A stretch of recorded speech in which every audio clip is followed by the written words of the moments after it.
¿Te acordás de Charles, verdad, Víctor? Hola, Bruno. ¿Cómo te va? Por supuesto que sí. ¿Cómo te va? Mira, es realmente un ícono, como bien dijiste. Una ¿verdad? gran persona que denotaba. Yo lo conocí aquí, personalmente, aquí en tu programa. Ah, sí. Cuando estuvo, ¿verdad? Ah, claro. Obviamente lo conocía por la tele. Claro. Pero personalmente lo conocí aquí, ¿verdad? Cuando estuvo, creo que el año pasado. ¿verdad? Enorme, grande. Sí, un tipo grande, pero se nota, ¿verdad?, el aura que él tiene. ¿verdad? Una persona buena. Buena. Realmente le deseo el mayor de los éxitos mañana en esa operación. Asimismo va a cumplir 83 años. Increíble. Y sigue. Tuvo una pequeña dolencia nomás ahí, ya sabemos, acá en el miembro cardiovascular, se dice cardíaco, no sé cómo se Sí, dice. el corazón. El No, corazón. eso va a salir Bueno, bien. pero va a salir bien, va a salir superar. Bueno, decime, Víctor Pavón es economista, es abogado, es investigador, es político. Nos ausentamos nosotros un ratito, viniste, yo sé que estuviste varias veces acá con Emilio Agauto, y decime ¿qué podés decirnos de cómo estamos arrancando este 2024? Porque hay un editorial que lo vamos a enfatizar también, que salió ayer, pero en líneas generales, a ver, Bueno, ¿cómo estamos para arrancar este 2024 a nivel país, a nivel ciudadanía, a nivel posibilidades, digamos? Sí, totalmente, Bruno. Yo creo que tenemos viento en popa. Pocas veces en el Paraguay se está teniendo o están convergiendo los astros para que Paraguay vuelva a crecer como creció el año pasado. Paraguay fue uno de los países que más creció, llegó al 5% en el 2023. Y yo creo que en el 2024 podría ser incluso mejor. Sí. Pero, eso es muy importante decirlo, nosotros no tenemos que dormirnos sobre los laureles. Porque las perspectivas que se están dando para el 2025 es que la economía mundial se va a desacelerar. Es decir, los hechos que tenemos en el Mar Rojo, el tema de la Unión Europea, el tema de Ucrania y Rusia, o sea, estos factores geopolíticos, Estados Unidos, China, Rusia, la UE, van a converger en un problema logístico que ya se está notando ahora, nada más y nada menos que en el Mar Rojo, donde estos hutíes están de alguna manera ya atacando barcos norteamericanos, como se sabe, y ahí pasa casi el 20% de la economía mundial, y los grandes transportes, digamos, marítimos, obviamente están ahí en una cuestión decisiva, porque eso va a impactar y ya está empezando a impactar en los precios a nivel mundial. Además que vamos a tener una zafra extraordinaria en nuestros commodities, pero que también se va a dar en otros países. Se viene una desaceleración mundial, no va a ser una recesión, pero Paraguay tiene todas las de salir airoso. Pero para eso tenemos que hacer algunas reformas, como siempre solemos insistir aquí, Bruno, y por sobre todas las cosas que el gobierno sepa que realmente esta es una oportunidad de oro que capaz que no se vuelva a repetir.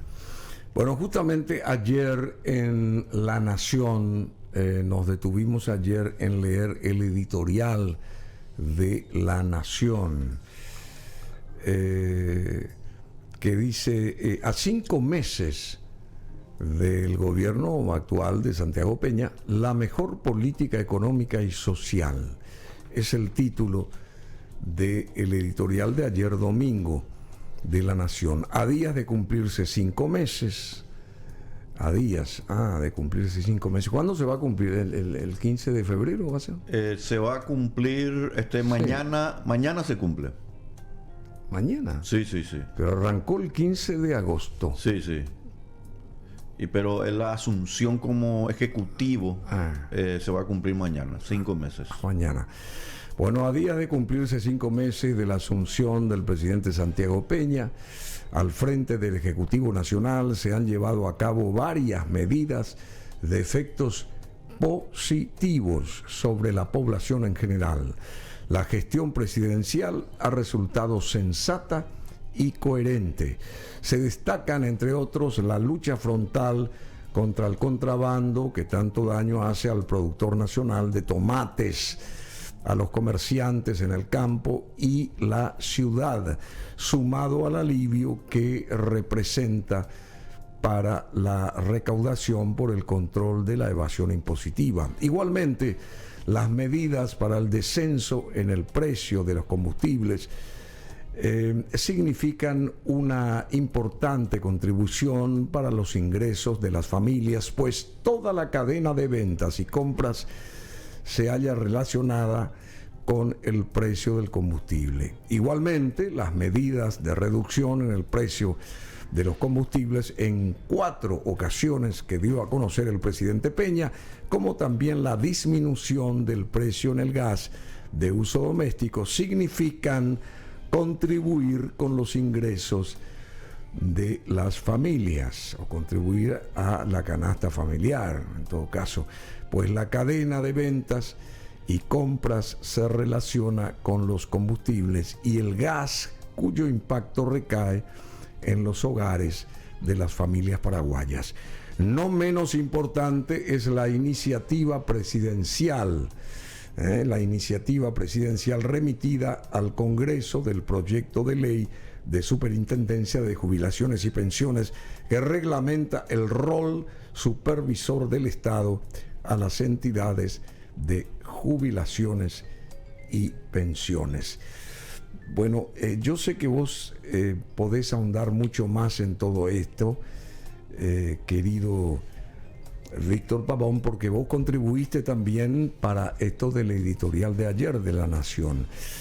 ¿Qué otros puntos denota este trabajo periodístico de ayer, por ejemplo? Porque es prácticamente abriendo la semana. Ayer domingo se abre la semana, los domingos se abren las semanas respectivas, y entonces arrancar con un buen editorial es sustantivo, ¿no te parece? Sí, sin duda alguna. El otro elemento que creo que es muy importante, Bruno, es el tema del combate a la inflación. Nosotros no tenemos que olvidarnos que lamentablemente durante el gobierno del señor Mario Abdo estuvimos a punto, de hecho se perdió, pero estuvimos a punto de entrar a una escalada inflacionaria. Eso significa que la inflación iba a ser menos de 2 dígitos, mayor a 2 dígitos, o sea, 11, 12%. Y de hecho lo tuvimos. Pero cuando asumió el gobierno, una de las primeras medidas fue precisamente contener la inflación, lo cual solamente se hace tratando de no emitir más dinero. Y obviamente eso tiene una repercusión directa sobre el poder adquisitivo de los salarios, especialmente de la gente trabajadora, de aquellos que cobran en términos de jornal diario. En consecuencia, esa es una medida de política económica porque la inflación es un impuesto no legislado. Es un impuesto no legislado. La inflación es un impuesto no legislado. No legislado. Todo impuesto tiene que ser legislado, pero la inflación no está legislada porque lo hace directamente el gobierno a través del Banco Central. Y eso fue lo que hizo lamentablemente en un momento dado el gobierno anterior cuando le otorgó mediante licitaciones amañadas a parientes y amigos, ¿verdad? Una serie de obras públicas, donde obviamente se tuvo el problema especialmente de que ya no se pudo financiar finalmente, por ejemplo, este tema de las rutas, el puente que tenemos acá, el Huckle, ¿verdad? Que tenemos acá y que recién parece que va a ser inaugurado, parece que en marzo. Y todo eso implica que entramos en una situación de déficit fiscal e inflación. Ahora, por suerte, eso se controló y entonces viene lo que se denomina ese viento de cola. Estabilidad monetaria, el control del déficit, más el buen precio de los commodities auguran precisamente un mejor crecimiento económico para nuestro país. Cuando hablamos de crecimiento económico, Bruno, es muy importante decir, porque la gente de repente escucha y es crecimiento económico, pero a mí ¿qué me interesa o qué tiene que ver? Crecimiento económico significa más posibilidades de puestos laborales. Es cierto, en el Paraguay todavía nosotros no podemos sentir los efectos muy fuertes porque el crecimiento básicamente es exiguo. Nuestro crecimiento entre el 4 y 5%, aún así el Paraguay lidera a nivel regional el crecimiento económico. Eso es muy importante. Pero Paraguay tiene que crecer al 8 al 9%. Tenemos todo para poder hacerlo. Yo creo que si el gobierno realmente entiende, como yo creo que lo hace, que tenemos que hacer algunas reformas y obviamente iniciar un proceso de transformación profunda de la economía, nosotros vamos a crecer al 8-9%. Y eso va a traer una bonanza económica que enseguida se va a notar, porque somos un país de 7 millones de habitantes, un barrio del estado de San Pablo. De manera que todo está por hacerse y Paraguay tiene las condiciones para lograrlo. Y nosotros vamos a tener qué posibilidades económicas este año. Este año el Paraguay va a volver a crecer al 4-5%. Y vos estás sugiriendo el doble. Yo creo que Paraguay debe crecer al 8-9%. O sea, prácticamente el doble sería. Exacto, pero para hacer eso tiene que hacer varias cosas. ¿Qué cosas? Primero, la reforma del sector eléctrico.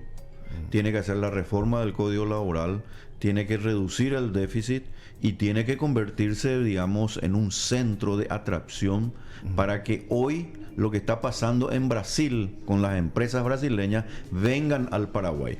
¿Por qué? Porque en Brasil acaba de aprobarse una reforma tributaria que aumenta el impuesto valor agregado prácticamente al 25%. Los brasileños están muy descontentos y todos esperan que vuelva Bolsonaro, ¿verdad? Pero el descontento hacia la izquierda en Brasil es cada vez notoria. Tanto es así que Lula, por ejemplo, festejó. ¿Vos te imaginas, Bruno? Festejó. Y hay videos donde él sale. Por primera vez en la historia del Brasil tenemos un juez comunista en la Corte Suprema. Así, che. Así mismo dijo.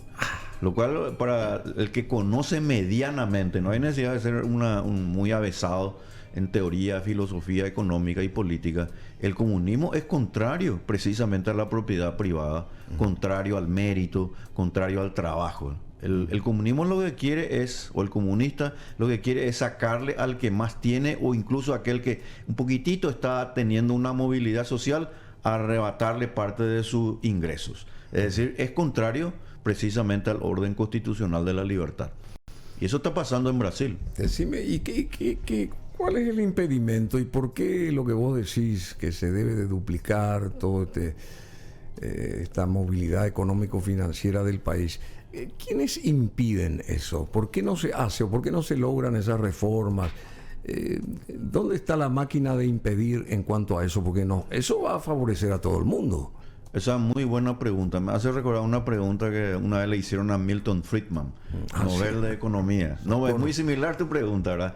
La máquina de impedir. O sea que él escribió un paper que se llama La máquina de impedir. La máquina de impedir. Y la máquina de impedir es el Estado.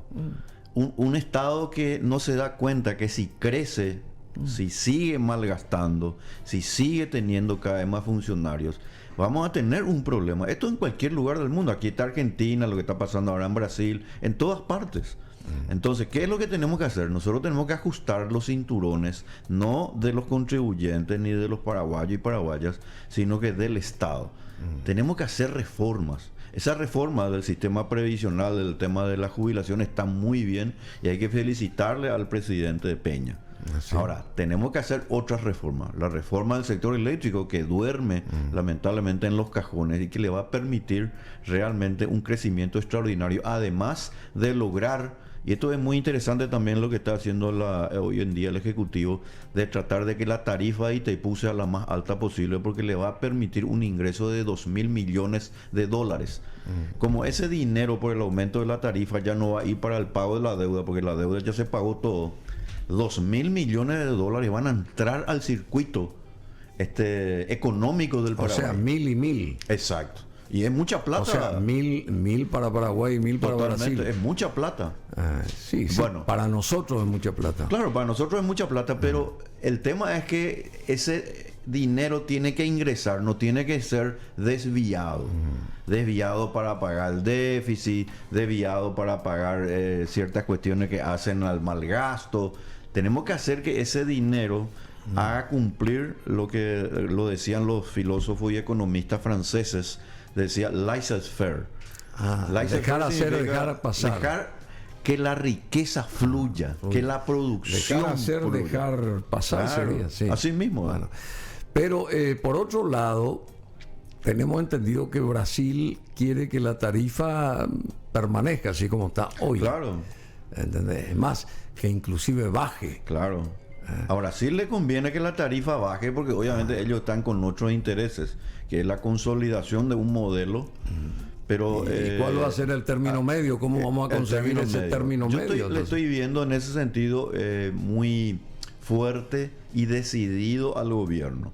Espero que no salga de esa línea de ese andar y solicitar que el precio sea realmente un precio alto, porque ocurre que Paraguay ya pagó toda la deuda, ya está pagada toda la deuda. Paraguay lo que necesita ahora es más infraestructura y obviamente consolidar mediante reformas algunos cambios que nosotros necesitamos. No puede ser, por ejemplo, Bruno, que todavía nuestras municipalidades ni siquiera puedan de alguna manera tener algo muy sencillo, que es la recolección de basura. Una vergüenza. Y eso tiene que venir de parte del Ejecutivo, siempre respetando la descentralización, una decisión firme. Por ejemplo, este tema de los kits escolares, que al principio el Ejecutivo quiso, no sé si ahora lamentablemente parece que cambió otra vez. Los kits escolares podrían ser bien manejados y yo creo que mejor por el Ejecutivo que por las municipalidades. Y eso no es porque yo esté en contra de la descentralización, sino porque FONACIDE y las municipalidades, y muchas municipalidades, ni siquiera rindieron cuentas del dinero que se le dio. Mira, aquí hoy, en este caso, señala respecto al caso Itaipú, Paraguay debe tener alternativas ante inminente reducción de tarifa. Bueno, eso en el caso de que suceda esa situación que se estaba hablando, de que la reducción de la tarifa se dé. Yo creo que Paraguay tiene que pelear, en ese buen sentido diplomático, obviamente, de la expresión, que la tarifa sea alta, porque le conviene. Una tarifa alta es lo mejor que hay, porque implica que nuestra energía puesta en el Brasil o comprada por Argentina va a tener, de alguna manera, porque Argentina está con una crisis energética, además del problema de Yacyretá, pueda ingresar aquí los dólares en el Paraguay. Y siempre y cuando se maneje bien ese monto de millones de dólares. Claro, ahí viene el tema, lo que se llama la gestión. Se maneje con patriotismo, ¿no te parece? Así mismo. Uno tiene que tener la idea, tiene que tener liderazgo y tiene que tener la gestión. Está bien en los papeles eso. Totalmente. Tenemos 1.000 millones año. Pero ¿qué hacer con esos 1.000 millones? Por eso hay que tener un sentido patriótico. Porque yo creo, y siempre dije esto, dijimos acá, Bruno, en tu programa, yo creo que si Santiago Peña se decide e insiste en esta línea, él puede quedar como un gran presidente. Si hace crecer al Paraguay al 8, 9, 10%, eso va a ser una cosa extraordinaria. Y las inversiones que puedan venir del extranjero. Debe ser la meta. Debe ser como la una meta, más con la bioceánica que vamos a tener todo. Yo creo que esa debe ser la meta del actual gobierno. Claro, va a implicar que los trabajadores, la familia van a estar mejor, ¿verdad? Ahora, hay muchos problemas, por ejemplo, en la Unión Europea, tenemos este tema de la Unión Europea, el problema, lamentablemente, ellos piden, por ejemplo, una suerte de control de cómo se produce nuestra producción agrícola. ¿Usted imagina, por ejemplo, Bruno, para tomarnos más en cuenta que la Unión Europea no quiere que se llegue a su mercado, a la Unión Europea, si el producto salió, por ejemplo, de un terreno que se hizo reforestación? ¿No te imaginas? O sea, si se hizo un programa de mejoramiento del suelo, que obviamente lo tenemos que hacer, y se hace una reforestación en una zona determinada, y ahí vos plantás tomate, plantás algunos productos agrícolas, esos ya no pueden entrar en la Unión Europea. Eso es algo descabellado que nosotros, y ojo con ese tema, porque Paraguay tiene que ser ahí, tener una posición muy firme, patriótica justamente, porque no puede ser que la Unión Europea a nosotros nos vengan a dictar cátedra de cómo vamos a producir finalmente nuestros productos. Pero la Unión Europea es Francia en este caso. Y la Unión Europea es un conglomerado. No, pero los franceses son los franceses tienen fuerte influencia, pero los franceses también se están sublevando, igual que los holandeses y alemanes. Como sí, los alemanes se están sublevando. Claro, y Macron, hay que ser sincero, que no es, digamos, santo de mi devoción, también dijo que ya no iba a aceptar la agenda energética por el cual nosotros, Francia, decía él, vamos a tener que solamente depender de la energía eólica. Tenemos que volver a usar la energía que proviene de los fósiles del petróleo, porque la industria francesa está en peligro. Eso es algo importante decir, de un hombre que es muy pro Unión Europea, muy pro agenda, pero que en esta ocasión, en este aspecto concreto, él tiene razón. Bueno, y yendo otra vez al editorial de ayer de La Nación, ayer domingo, a 5 meses de gobierno, la mejor política económica y social. Esto es lo que reza este artículo. Por ejemplo, también resguardando el poder adquisitivo de nuestra moneda, el guaraní. Hay que resguardar el poder adquisitivo del guaraní con 80 años de vigencia, sin dejar de mencionar los efectos de las de mercaderías importadas cuyos precios escapan a nuestra realidad nacional. Es la mejor política económica y social que puede ofrecer un buen gobierno.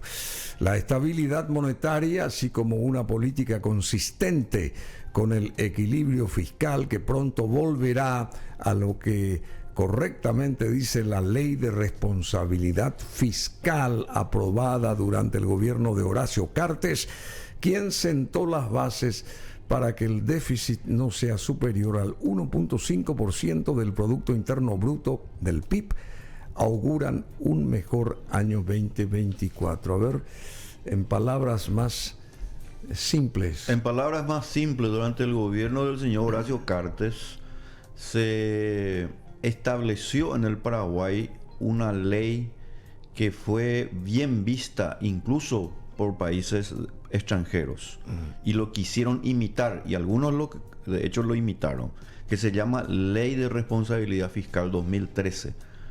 El déficit no puede ser mayor al 1.5 de la riqueza que produce un país. ¿Qué quiere decir eso? O sea, si vos producís 100, no podés gastar más de 1.5. Sí. O sea, no podés gastar más. En realidad tendría que ser 0.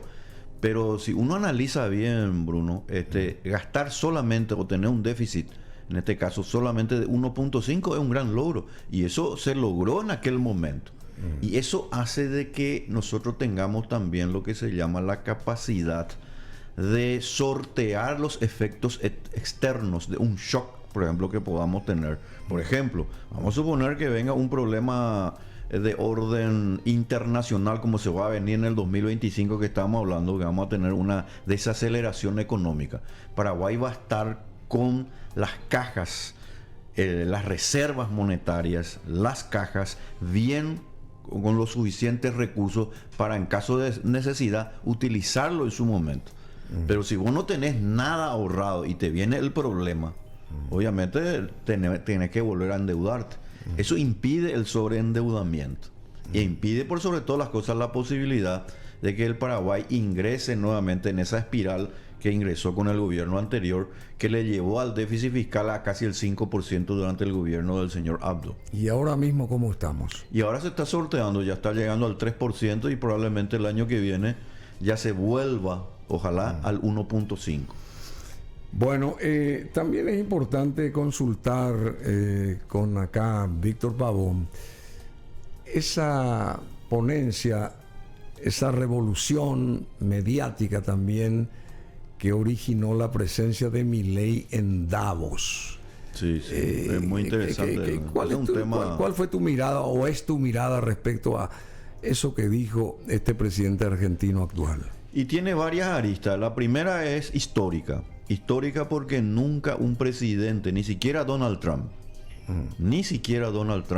un presidente aquí, de un país hermano, vecino nuestro, un presidente argentino, dijo en un lugar donde precisamente no se escucha mucho eso. De hecho, no se escucha luego. La defensa de la libertad, estar en contra de ese feminismo radical, estar en contra del aborto, estar en contra de un Estado cada vez más grande. Y eso lo dijo Milei y lo dijo de una manera pero clarísima. Eso desde el punto de vista histórico.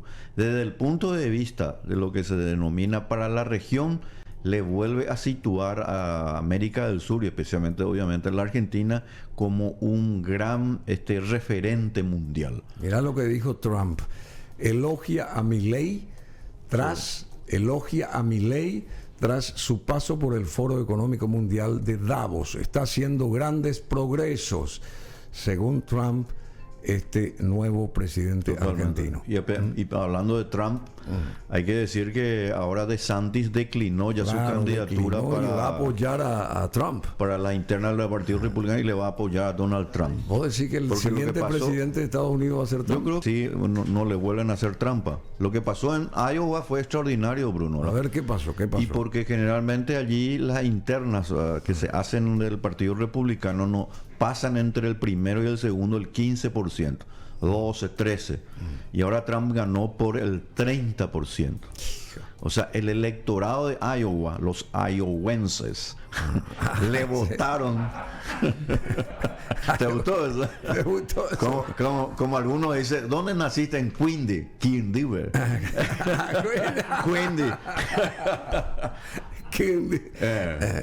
Quindy City. Y van directo a New York. En este caso en el lugar donde se hacen pelota, en Quindy City. Claro, Quindy, me gustó eso. Bueno, y después. Así mismo, entonces es una noticia también importante. Ron DeSantis es actual gobernador de la Florida y sin posibilidades abandona las primarias y allana el camino a Donald Trump. Va a apoyar a Trump este señor y bueno, había mucha expectativa en torno a Ron DeSantis. Sí, también, pero evidentemente está creciendo Trump de una manera impresionante. Es extraordinario, es la misma línea de Donald Trump, pero hay que ser sincero, Donald Trump tiene ese algo diferente, quizás sea un poco por haber sido ya presidente y obviamente por su edad, porque cuando él llegue, si él llega a la presidencia, lo va a hacer ya prácticamente con 80 años, se va a constituir incluso en el presidente más longevo de los Estados Unidos, más incluso que el propio Biden. Pero obviamente entre Donald Trump y Biden hay una gran diferencia. Biden ya está senil. En cambio, Donald Trump se lo ve muy fresco todavía. ¿Puedo decir que está senil? Claro que sí. ¿Puedo decir que Biden está senil? Sí. Y otra cosa interesante también, vos sabés que este gran escritor, Harari, no sé si alguna vez escuchaste a él. Sí, bueno, él llegó a decir que si gana Donald Trump, en Davos dijo, uno de estos días dijo, si gana Donald Trump, eso no le conviene a la gobernanza global que nosotros impulsamos desde Davos. Si no le conviene. Claro, porque ellos lo que quieren es que los países pierdan su propia soberanía. Es más, hay un video muy importante que se subtituló también ya en español del señor Schwab, donde él dice que ya los países no tienen que ir a elecciones porque no sirve para nada. Tenemos que aplicar nomás ya la inteligencia artificial para decidir los temas políticos en los países. Y eso se llama tecnocracia. O sea, el gobierno de los tecnócratas, de los supuestamente mejor dotados, para que puedan gobernar a los pueblos. Y eso significa al mismo tiempo fascismo puro. Esa es la realidad. Es una lectura que hay que hacer aquí, Bruno, porque nosotros no podemos desapegarnos de los acontecimientos que hoy tenemos a nivel mundial. Bueno, y a nivel mundial también, desde España especialmente, están queriendo impulsar la idea de que tiene que gestarse un Estado palestino definitivo. Sí. Para que se acabe ese conflicto ahí en Medio Oriente. Sí. Pero esto viene de larga data. Esto viene de larga data. Bueno, de que el Estado palestino, o sea, que los palestinos quieran y deben tener su propio Estado, yo creo que no hay problema. El tema es que no puede afectar los derechos que tiene el Estado de Israel. ¿Por qué? Porque un Estado como el que se pretende, ¿verdad?, va a tener el apoyo ya diplomático de las propias Naciones Unidas, que de paso se están portando mucho como anti-Israel. Hay muchas manifestaciones contra Israel. Ahora, lamentablemente, ¿verdad? Y eso implica que hay que diferenciar. Yo estoy también con el pueblo palestino, pero no así con los terroristas que avalan la necesidad de tener un Estado palestino. Es muy diferente matarle a personas, como se está haciendo ahora con este grupo terrorista Hamas, que obviamente propiciar una paz y que le dé la oportunidad ciertamente a los palestinos a tener su propio Estado. Eso es fundamental. Claro. La paz. Los países necesitan autodeterminarse y para autodeterminarse necesitan un Estado donde puedan precisamente tomar sus decisiones. Bueno, la Unión Europea instó a Israel a aceptar un Estado palestino. Paz y estabilidad no se pueden construir solamente por medios militares. Hoy estuve, antes de que vos ingreses acá, dando así un perfil somero de este gran periodista, escritor japonés, Murakami, que tiene 75 años, no obtuvo todavía el Nobel de Literatura. Hay mucha gente que quiere que sí logre ese cometido, pero el jurado del Premio Príncipe de Asturias le concedió a su trayectoria literaria el pasado 2023 el Premio Princesa de Asturias de las Letras. ¿Qué te parece este Murakami? No sé si alguna vez leíste algo de él, por lo menos. Te soy sincero, la primera vez que escucho gracias acá a tu programa, Bruno. Pero no siempre los que ganan o los que no ganan mejor el Premio Nobel de Literatura son precisamente grandes escritores, ¿verdad? Por ejemplo, Jorge Borges, claro, era, y siempre se dijo que él debería haber ganado el Premio Nobel, pero como él tenía una posición liberal, conservadora, nunca se le dio. Y esa fue la razón por la que no le dieron a Borges el Nobel de Literatura. Y me hace recordar, te estaba diciendo fuera del micrófono, no quiero decir porque es importante recordarle a las personas que justamente estimamos, que este señor es japonés, Murakami escribe con una simpleza y obviamente aconseja que sea así. La primera vez que yo hablé con Acero, su colillo, en ABC, allá fue en el año 91, me dijo, si alguna vez usted quiere escribir Pavón, me dice, viste, con su peculiar estilo, ¿verdad? Sí, dígame, usted tiene que saber algo. Sí, señor, dígame. Sujeto, verbo y predicado. Así diré, llanamente.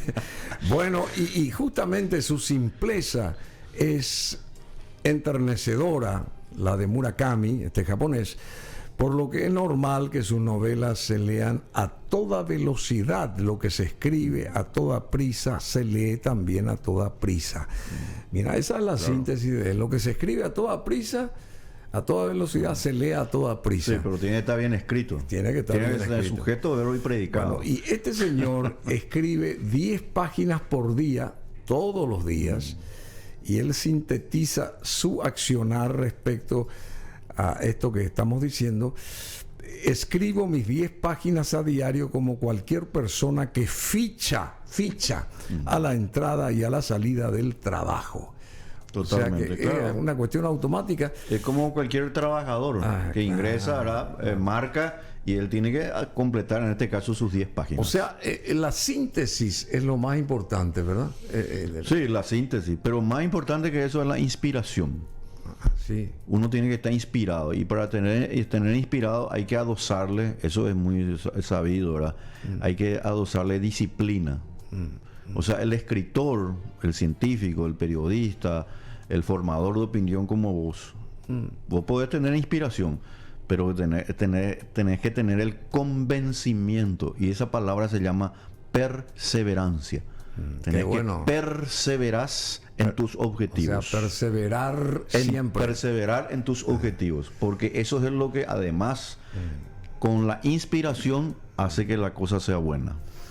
Bueno, y esto fue bueno con el doctor Víctor Pavón, así que agradecemos de vuelta estar en contacto con él. Esperemos que nos visites cada semana, más o menos. Va a ser un gusto, Bruno. Acá este es el lugar ideal. Este es el arópago, como decían los griegos. Arópago. Sí, el lugar donde se hablaba y se discutía los grandes temas. Sí. Arópago. Sí, haciendo cumplir lo que los romanos decían también, la disputatio, la discusión de las ideas. Qué interesante. Esa es la clave de la civilización. Si el hombre no hubiera tenido discusión y no hubiera reflexionado sobre las cosas, no hubiera evolucionado. Iba a ser siempre un primitivo. Y bueno, como varios. Sí, hay varios todavía acá que todavía quieren volver al neolítico. No. Bueno, querido Víctor Pavón, muchísimas gracias. También hay que felicitar acá a Víctor Pavón porque creo que ya forma parte del staff, del equipo periodístico de La Nación. Así que para La Nación es un orgullo tener a Víctor Pavón entre sus componentes. Y para Víctor Pavón es también una posibilidad nueva de seguir proyectando sus ideas, su libertad al escribir y al potenciar lo que siente un ser humano con una capacidad extraordinaria. Así y que darte las gracias a vos, Bruno, por el enlace que me hiciste para ese logro. Te agradezco aquí públicamente. Por favor, nosotros no somos...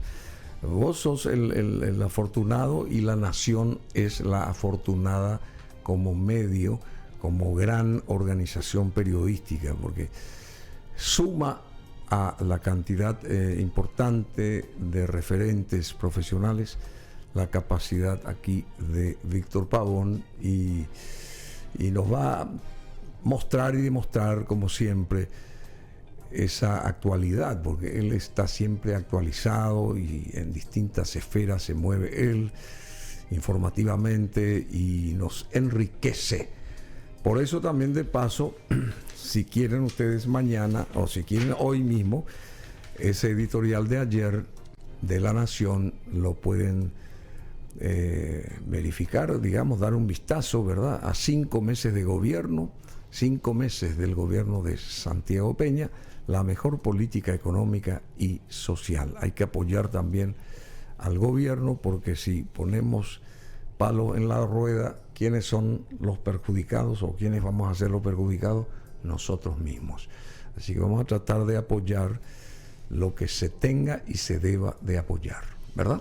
Así mismo, Bruno, te agradezco muchísimo y bueno, vamos a estar siempre impulsando los valores que hacen precisamente a la República, a la libertad. El Paraguay necesita de patriotas y yo creo que lo que estamos viviendo en este momento a nivel global significa que nosotros tenemos que ser muy activos y estar muy atentos. Tenemos que hacer reformas, tenemos que reducir el rol del Estado, de un Estado que realmente todavía tiene que ser más pequeño, pero más fuerte, mucho más fuerte. Y yo suelo citar el ejemplo más concreto del tema de la seguridad. Más fuerte y mucho más pequeño también. Exacto.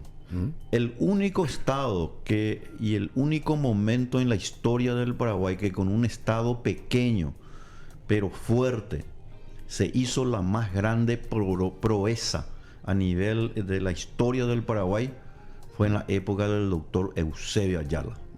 Ese fue realmente un grupo de personas patriotas que ganó la guerra del Chaco, que a propósito el 20 de enero se gestaba, ¿verdad?, nada más y nada menos que la batalla de Nanagua. Y rindo un homenaje a todos los excombatientes que sábado ya fue no están. Fue el sábado. Fue la batalla de Nanagua. Y digo esto porque yo soy concepcionero. Porque se dice, ¿verdad?, que Concepción salvó a Nanagua y Nanagua al Paraguay. Qué bueno, qué bueno. Bueno, muchísimas gracias por todo lo que siempre nos brindás acá. Víctor Pavón.